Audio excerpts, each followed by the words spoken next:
हा तरुणांचा विजय आहे असं अविनाश जाधव यांनी म्हटलेलं आहे। हा देश संविधानानुसार चालवावा लागेल। तरुणांनी आपल्या आंदोलनातून देशाला हा संदेश दिलेला आहे। विरोधी पक्षांनी सुद्धा अशी हिम्मत दाखवली नव्हती असंही अविनाश जाधव यांनी म्हटलेलं आहे। आजचा जो विजय आहे हा ह्या तरुणांचा आहे, कारण मागच्या 12 वर्षामध्ये तुम्ही पाहाल तर या देशामध्ये विरोधी पक्षाने देखील हिम्मत दाखवली नव्हती की मोदींचा राजीनामा मागितला पाहिजे, बरोबर आहे। पण लहान लहान मुलं आली, रस्त्यावर उभं राहिली आणि ओरडून ओरडून म्हणाली की मोदींनी राजीनामा द्यायला पाहिजे, मोदींनी त्यांच्या मंत्रिमंडळाने राजीनामा द्यावे लागेल।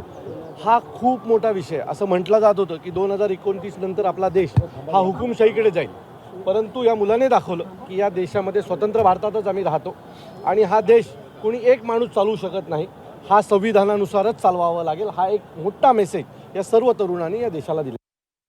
या जेनझींच्या मनात हे 500 रुपये घेऊन मतदान करणारी लोक नाही आहेत। हे जे आता आंदोलनाला आले आहेत ना, हे बाहेर जाऊन 1000 रुपयाचा पिझ्झा खाणार आहेत। त्यामुळे हे कोणाच्याही दबावाखाली राहणारी ही मुलं नाहीत। तुम्ही पैसे दिलेत आणि मतदान केलं, यांच्या घरी तुम्ही इन्कम टॅक्स आणि ईडी पाठवणार नाही आहेत। त्यामुळे हे कोणाच्या बापाला घाबरत नाही।